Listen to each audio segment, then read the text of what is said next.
In this video, we're going to look at some of the important conceptual questions for the upcoming exams, starting with Learning Unit 1, which is called What is Pharmacology?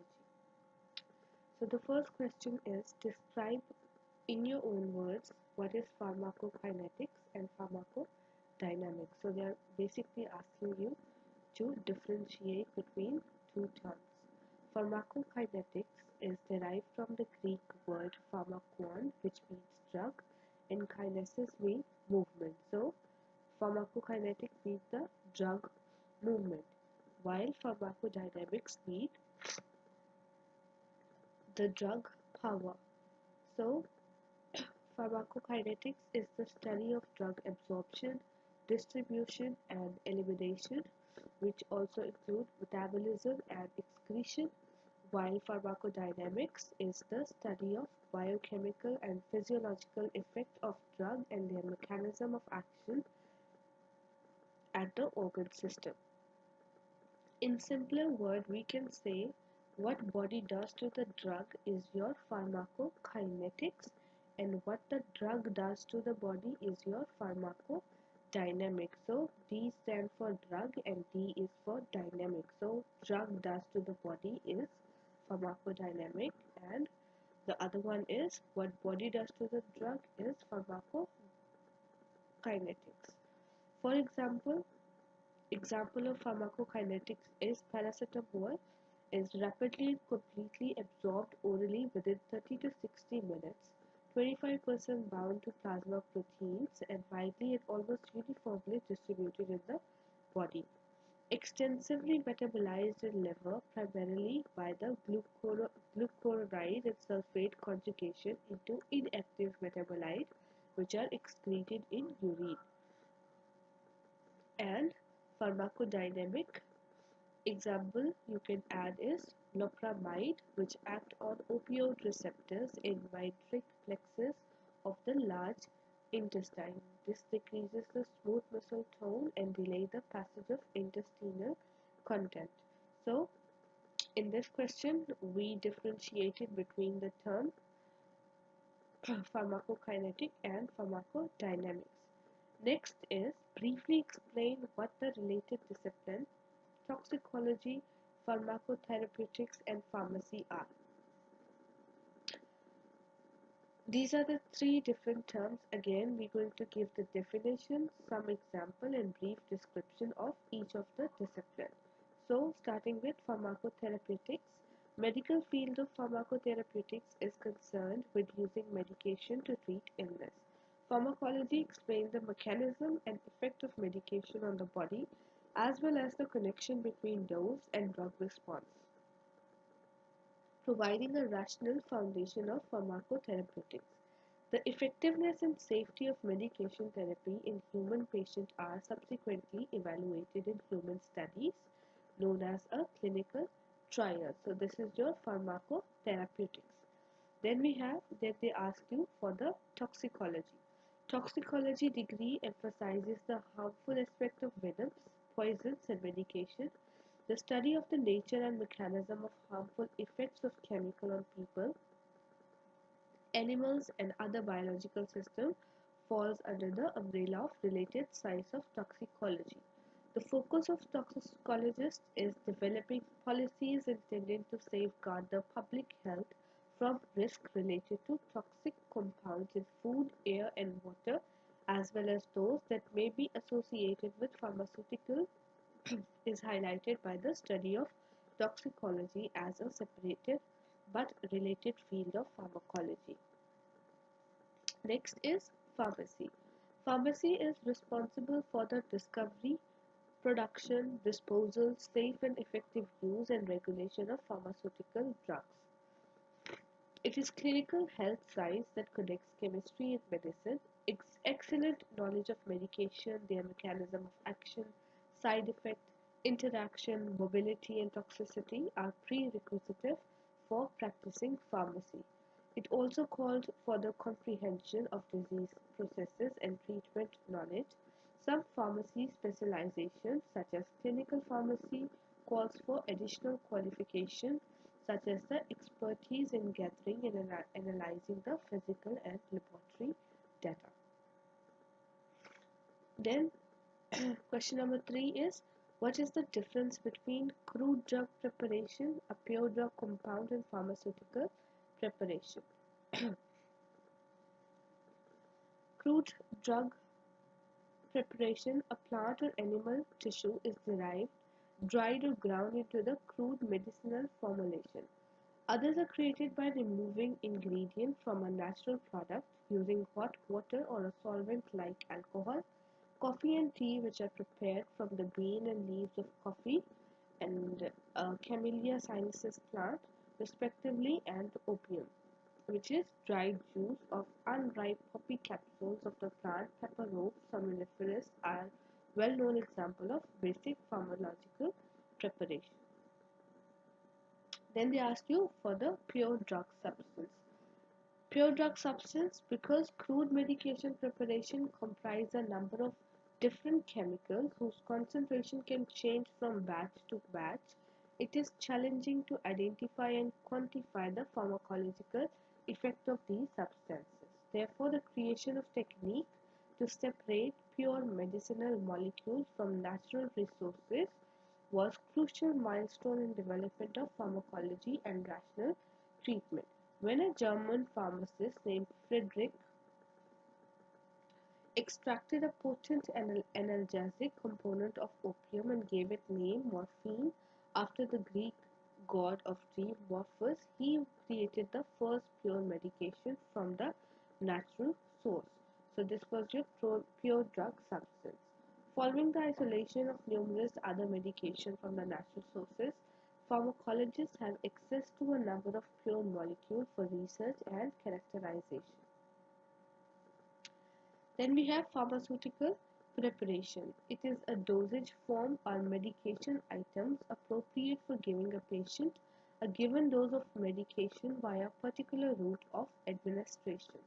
While the majority of these formulations are made from the pure medication ingredients, others are promoted as herbal medicines and are made from the unrefined drug formulation.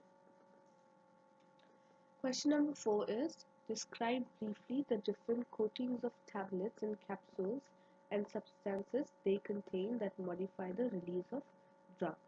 So, different coatings of tablets include sugar coating, enteric coating, and film coating. Let's look at each one. Sugar coating is essentially a tablet encircling layers of thick firm sugar. This technique is used to mask the taste of medication with particularly bad aftertaste, such as a bitter ibuprofen. A sugar coating also has a benefit of preventing light or moisture from penetrating the tablet, which would otherwise cause the medication to degrade too quickly. Then we have enteric coating. When a tablet is said to have an enteric coating, it signifies that the tablet has a coating that is intended to keep it together while it is in the stomach. The causes is that while the intestine, where food travels after the stomach, are not acidic, but the stomach is. The coating is made to remain intact in acidic environment and disintegrate in alkaline environment, allowing the medicine to be released into the intestine. Then the last one is film coating. By enclosing the tablet or capsules in a layer of polymeric material, this sort of coating is applied. Polymers, solvents, and colorants are some of the ingredients utilizing in the coating.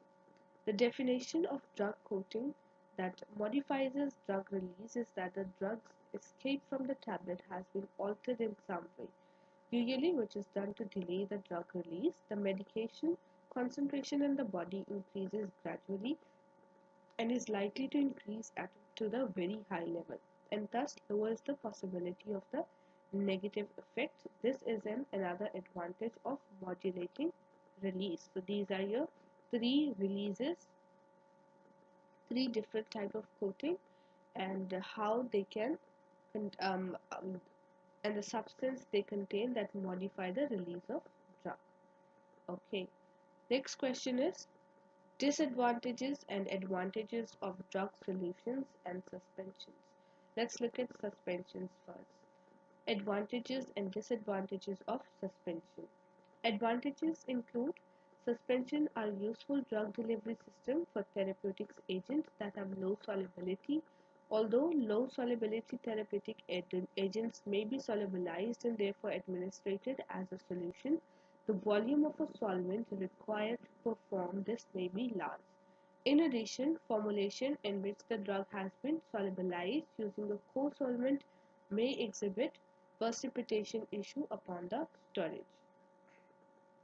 Another advantage is pharmaceutical suspensions may be formulated to mask the unpleasant bitter taste of drug, for example, chloramphenicol.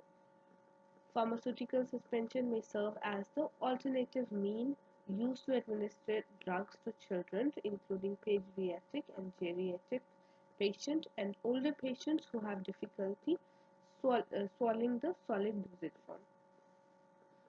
Number 4 is drug in suspension exhibit higher rate of bioavailability than other dosage forms.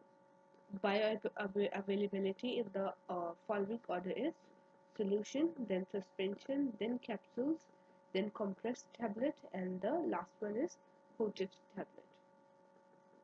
Pharmaceutical suspension may be formulated by providing the controlled drug delivery, for example, as the intramuscular injection. Chemical stability of certain drugs are achieved using suspensions. Pharmaceutical suspension resists degradation of drug due to hydrolysis, oxidation, or microbial activity. Duration and onset of action can be controlled when compared to the solution dosage form. Relatively higher concentration of drug can be incorporated into the suspension product. Then we have the disadvantages of suspension. Disadvantages include they are unstable and require formulation skills to ensure that the physical stability of formulation is retained over the period of shelf life. Aesthetic pharmaceutical suspension is difficult to formulate, that is, they lack elegance. Accuracy of dosage is less reliable than with solution unless suspension is packed in until the dosage form. Suspension formulation may be bulky and therefore difficult for a patient to carry. Preparation must be shaken prior to measuring a dose, and portability and syringeability issues are also very common. Then we have crystal formation, Ostwald ripening, and breaking of suspension can occur. And now look at the drug solution, advantages and disadvantages of the drug solution.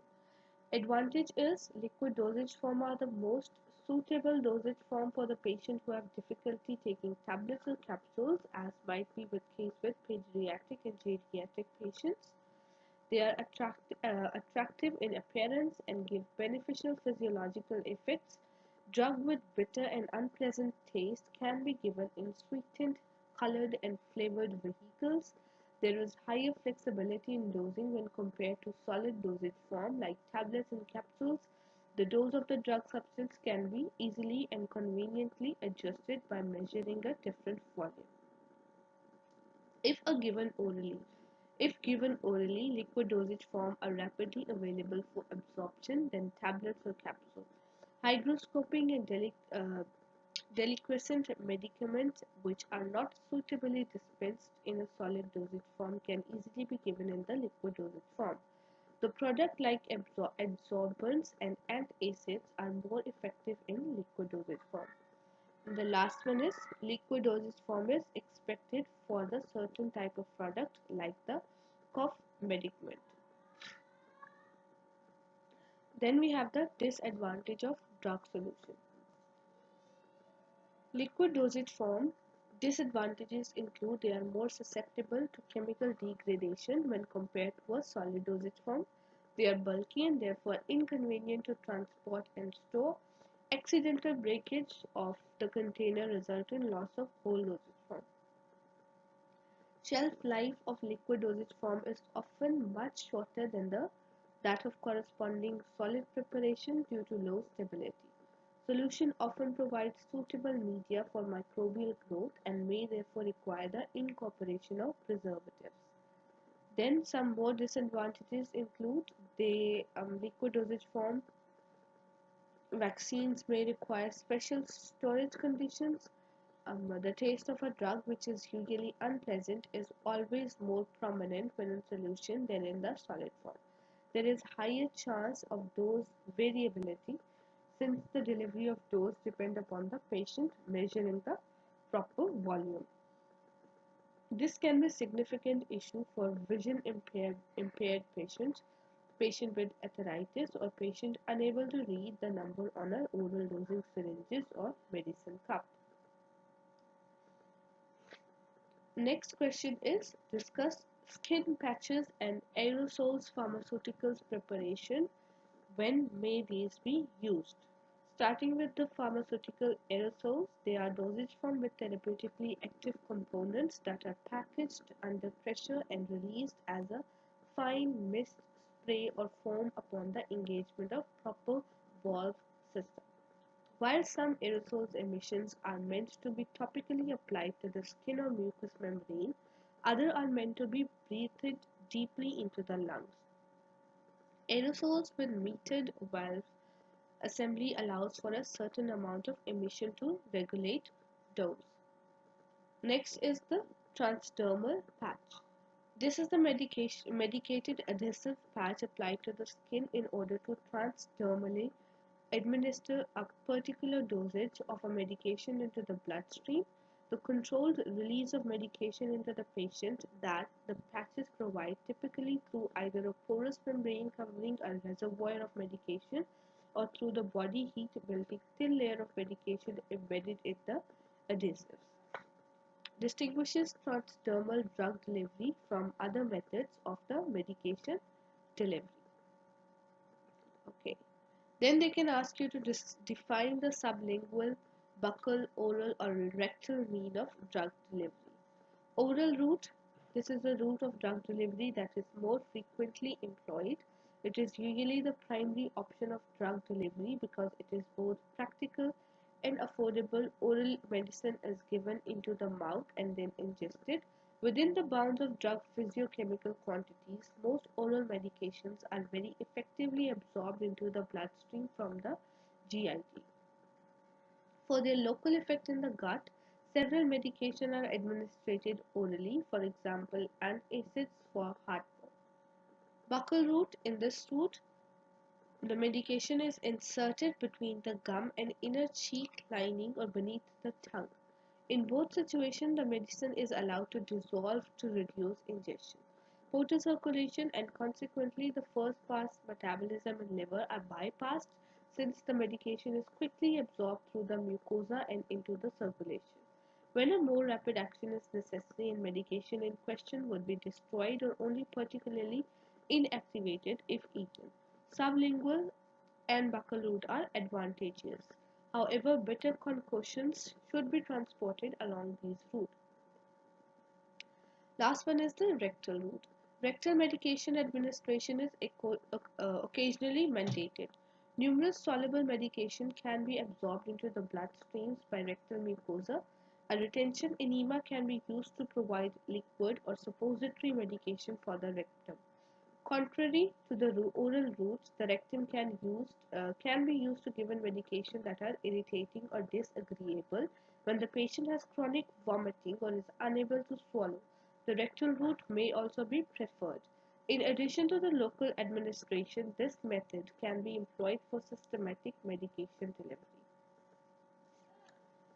Okay, discuss the intravenous, intramuscular, and subcutaneous administration of drug. Include the advantages and disadvantages of this method. Let's look at the table. Intravenous route, site of administration is vein or lumen. Intramuscular route, they are given through the large muscles like deltoid in the arm. Subcutaneous route, loose subcutaneous tissue under the skin. These are the site of administration. Depot preparation, they can't be made for the intravenous route but can be made for other two intramuscular and subcutaneous route. Absorption rate is highest in intravenous route and lowest in the subcutaneous route. Assistance is required in intravenous and intramuscular route but not required in the subcutaneous route. Irritated drug can be given in the case of intravenous or by IV or IM but cannot be given by subcutaneous route. Risk frequencies are highest in the intravenous route but they are moderate in intramuscular and very low in the subcutaneous route. Okay.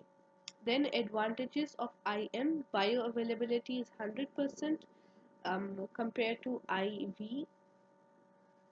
IV have high 100% bioavailability. IM is absorption is more rapid as compared to the oral route. For the subcutaneous route, it is good route for administration, especially in the skin infection. These are some of the advantages. And then disadvantages: for IV, pain at the site of injection. For IM, intramuscular injection into fascia might lead to erratic absorption of drug. For the subcutaneous route, if the drug is irritating, it might cause the slowing of the skin epithelial tissues. Okay, these are some more disadvantages. You can get the notes on my blog, which is sciencera.learntoday. Where are the drugs injected if they are administered intraethically, intrathecally or by epidural? Administration intrathecal spinal anesthesia, chemotherapy, and pain treatment all benefits from intrathecal administration, which involve injecting medication into the spinal canal and subarachnoid spaces to reach the cerebrospinal fluid. Then they ask you to discuss the inhalation and topical route of drug administration. For the topical route, for local effect, drugs are typically given topically, that is, to the skin or mucous membrane of the eye, ear or nose, mouth or vagina. By using this method, the medicine is delivered locally at a higher concentration without disrupting the overall circulation. However, medications that are administered locally and later absorbed into the bloodstream may then have the systemic effect. Typically, medication for the topical use comes in form of creams, ointment, liniments, and drops. Inhalation route or pulmonary route: for both local and systemic effects, inhalation is frequent method of drug delivery. This method of administration, which employs both powder aerosols and pressurized meter dose aerosols carrying the medication in liquefied inert propellants, is particularly helpful for direct treatment of asthmatic issues. Drug may be inhaled as gases and diffused past the alveolar membrane to enter the bloodstream. This is how volatile anesthetics like ether, haloethane, methoxyflurane are administered. When medication is administered as gaseous, aerosol mist or ultrafine solid particles, the lungs offer a good surface for absorption. This causes the activity to start up quickly. Another benefit is the quick adjustment of plasma concentration. What is the difference between chemical name, non-proprietary name, and proprietary name of the drug? First, we need to understand what these terms mean. For the chemical name, every medicine is given a chemical name, which is detailed description of its chemical components and show how the atoms or the atomic groups are arranged. Chemical names are lengthy and difficult to recall. For example, diclofenac sodium, a popular non-steroidal anti-inflammatory medicine, has the chemical name sodium 2,6 dichlorophenyl aminophenyl acetate. Due to their intricacy, they are only really employed practically when prescribing the most basic substance such as magnesium crystallicate and sodium bicarbonate. For chemists, Pharmacists and researchers who deals with medication on a chemical level, the chemical name is crucial. Then we have the generic name. Drugs also be referred to by their official generic or non-proprietary names. When a medicine may have been discovered to have a therapeutic value, it was given this moniker. It is the name given to medication in pharmacopoeia and other official reference books. Additionally, a scientific organization has endorsed this name as being accurate. The scientific body might be nation-specific, therefore many nations might end up by the various names for the same medication. The last is brand name, also known as proprietary or the trade name. The name a drug's producer gives it is known as its brand, often referred to as its proprietary or trade name. Depending on how many manufacturers there are, a medicine may have a number of brand names. For instance, diclofenac sodium is sold under a number of brand names including Cofenac, Diclocare, Voltaren SR, and Diclocron. Brand name is contrast to chemical and generic name and are simple to recall, succinct, memorable, and frequently indicative of the drug component. So, when they ask you to differentiate between chemical name, non-proprietary name, and proprietary name of the drug, chemical name is the how atomic groups are arranged in the drug. Generic is its non-proprietary name, which is found in the reference books like Pharmacopoeia, and brand name is given a name given by the drug's producer, which is also a proprietary name of the drug. This was all for chapter number 1. In the next video, we're going to discuss learning unit 2. Thank you for watching.